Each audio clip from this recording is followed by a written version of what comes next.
Salve, salve, galera do terceiro ano, beleza? Aí, vamos aqui ver a parte que a gente faz dos processos de calor, até onde a gente viu, dá uma revisão lá da primeira unidade, tá? Rapidinho, ó, presta atenção. Primeira coisa que a gente tem que entender é que nós temos os processos de calor. Aqui é tudo improvisado, né, cara? Não tem negócio aqui não, aqui o quadro tá aqui é uma janela, aqui sou eu, aqui tá a cama, tem hora que eu vou mexer aqui, tem hora que eu vou mexer aqui. Entendeu? A gente tá tentando melhorar aos poucos. Mas vamos lá. O que vale é a intenção aqui e vocês entenderem aí, beleza? Bora lá. Quais são os processos de calor? Os processos de calor são três. Eu tenho o atrito, que no final do processo, o atrito é você pegar, por exemplo, esse estojo, essa caneta, esse pincel, você atrita, um fica com carga positiva, outro negativa. Não pode existir atrito em materiais em materiais iguais, não pode. Então aqui os pincéis são feitos de plástico, não vai ocorrer atrito. Ocorre atrito aqui quando os materiais foram diferentes. Então atrito, final do processo, cargas de sinais opostos, um fica positivo e o outro fica negativo. Beleza. Certo? É aqui no atrito que entra a série triboelétrica. O que é isso, professor? Observe o seguinte, vamos dizer que aqui tem vidro, lã, algodão e pele de julho. Pele de gato. Vamos lá.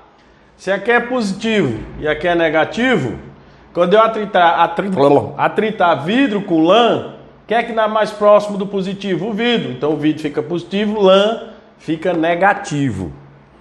Se eu atritar lã com pele de julho, lã fica positivo e pele de julho fica negativo. Se eu atritar algodão com pele de julho, algodão fica positivo, pele de julho negativo, certo? É aqui. A outra que nós temos é o contato.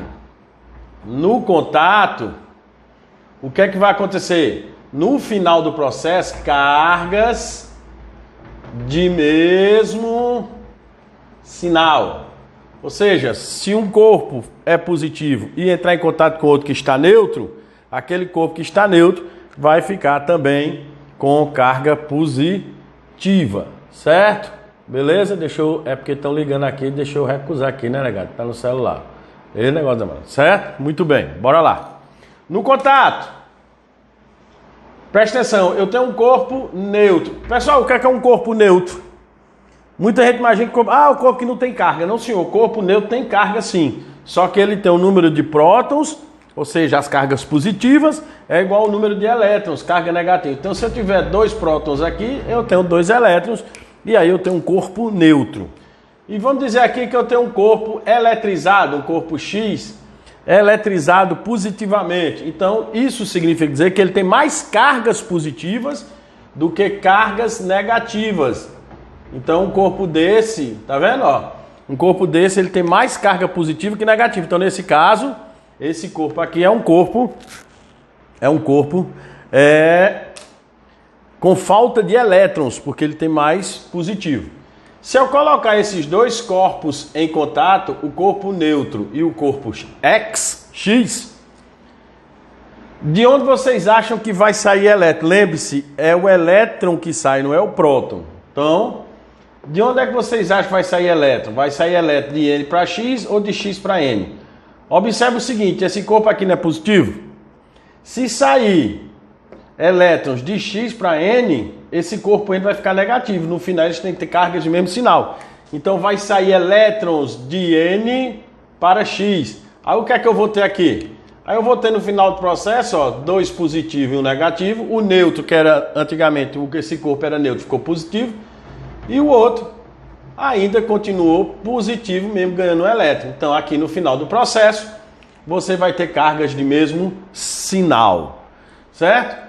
E a outra que nós temos, que é a indução. Na indução existe um indutor e um induzido. O indutor está carregado, vamos supor, externamente com cargas negativas, então é o chamado corpo com excesso de elétrons. Aqui eu tenho um sistema em que eu tenho um corpo neutro, ó, cargas positivas e cargas negativas iguais. Esse bastão, vamos dizer que isso aqui é o indutor. Esse bastão, ele não toca na esfera e nem atrita.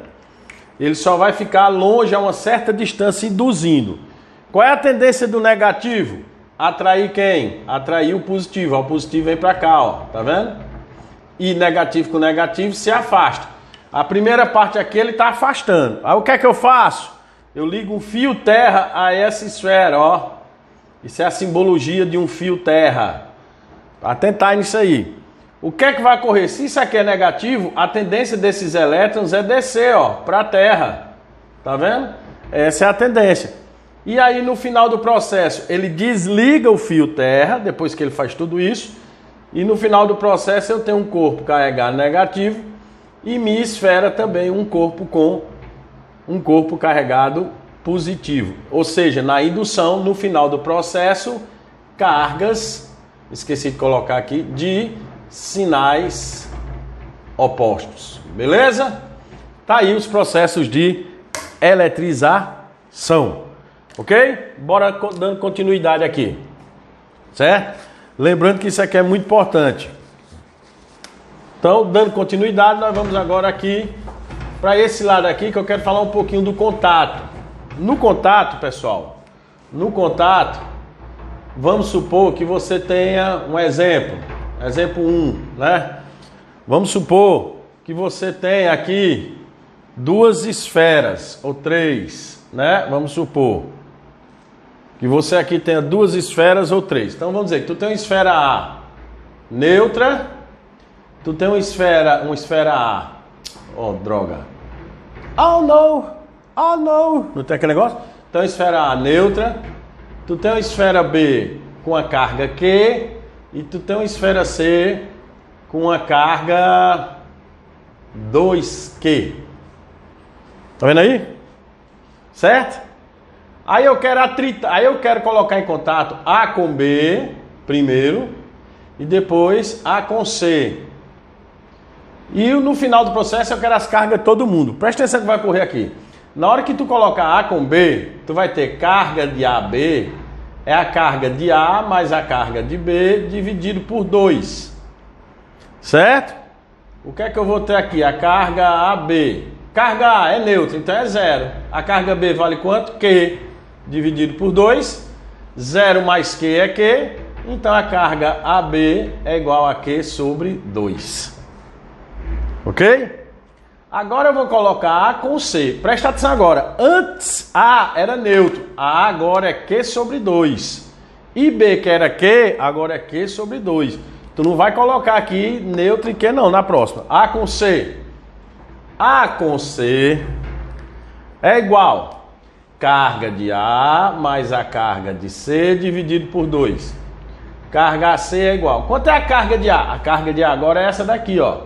Q sobre 2. Quanto é a carga de C? 2Q.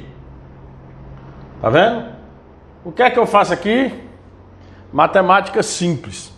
2 vezes 2, 4. 4Q mais Q, 5Q. Olha o que eu estou fazendo. Eu estou multiplicando aqui. O resultado na multiplicação eu somo com esse Q. 2 vezes 2, 4. 4Q mais Q, 5Q. Então a carga AC vai ser 5Q sobre 2. Final do processo. Quais foram os valores da carga? Carga A e C ficou 5Q sobre 2 e a carga B ficou Q sobre 2. Ok? Tá aí para vocês terem uma ideia. Agora, e quando essas cargas forem simultâneas? Tsunami. E quando essas cargas forem simultâneas? O que é isso, professor? O toque é simultâneo. Veja que aqui houve um tocando o outro. Tá vendo? Agora, se fosse simultâneo, exemplo 2, simultâneo. Se fosse simultâneo, vamos supor, eu tenho A, que é neutra, eu tenho B, que é Q, eu tenho C, que é 2Q. Simultâneo é todos eles ao mesmo tempo. Então, ó, A, B, C. Carga de A, mais carga de B, mais carga de C. Quantas cargas eu tenho aqui? 3.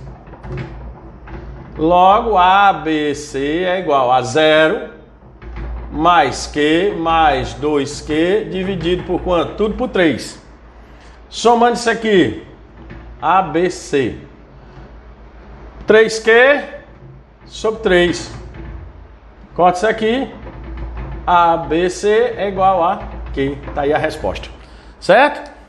Se você entender isso, você resolve qualquer um. Se você entender isso de simultâneo, resolve também qualquer uma questão. Ok? Bora para a próxima. Tá? Que foi que a gente viu também, foi a lei de Coulomb. Não é? A lei de Coulomb. A lei de Coulomb. A lei de Coulomb é dada por F é igual a K, Q1, Q2, pela distância ao quadrado. Tá vendo aí? Pela distância ao quadrado. K é uma constante elétrica. Ela tem um valor. Não se preocupe com isso não, porque o Enem dá 9 vezes 10 a nona, Newton, metro quadrado por Coulomb quadrado. Carga dada em Coulomb, distância em metro. Vocês têm que atentar a isso, porque existem questões que os caras dão a distância em centímetros. O neguinho vai lá e coloca centímetro aqui, tem que transformar em metro. Tá? O que é que ele quer dizer aqui? Bora entender assim. Força e carga elétrica, ou seja, tanto essa carga como essa, são grandezas diretamente proporcionais. O que é isso? Se tu aumentar a carga, a força aumenta. Então, quanto maior a carga elétrica, maior a força. Quanto menor a carga elétrica, menor a força. Força e distância são grandezas inversamente proporcional. É ao quadrado da distância. O que é que ele quer dizer aqui? Se tu aumentar a distância, a força diminui. Imagina que aqui é 2 ímãs, só para vocês terem uma ideia. Se eu aproximar esses ímãs, eles não vão ter uma força maior de atração não, porque eu diminuí a distância, aumentou a força. Agora, se eu separar esses ímãs e aumentei a distância, o que é que ocorreu? Eu aumentei a distância, diminuiu a força de atração. Ou seja, força e distância, quando uma aumenta, a outra diminui. O gráfico dela, força pela distância, é um hipérbole equilátera. Ela é formada assim, ó. Tá certo? Toda vez que vocês tiverem um gráfico que tem um hipérbole equilátera, esse gráfico é de uma grandeza inversamente proporcional, ó. Aqui é F1, aqui a distância é 1, ó. Eu vou aumentar F2, aqui é F2, olha. A distância 2, onde ela diminuiu, tá vendo? Ela vai diminuindo, aumenta um, diminui a outra. Se aumentar a distância, a força diminui. Beleza, galera? Essa era a parte que eu queria. Na próxima aula nós vamos resolver questões, tá? Mando para vocês até chegar onde eu quero. A partir de hoje nós vamos conversar assim, é tudo improvisado, tá? Quero apenas que se passe isso aqui pra gente fazer, porque vocês sabem que o meu negócio é estar dentro da sala de aula, eu tenho que estar interagindo, ok? Então, muito obrigado aí, valeu, até a próxima e bora estudar terceiro ano, vamos pra cima, vai ter muita novidade. Seguem lá nos meus canais de redes sociais, vai ter muita novidade agora que eu vou colocar de física, um bocado de coisa pra gente. Aula motivacional, muita coisa de PNL, de programação neurolinguística, tudo para vocês. Valeu? Um abraço. Fui, turma!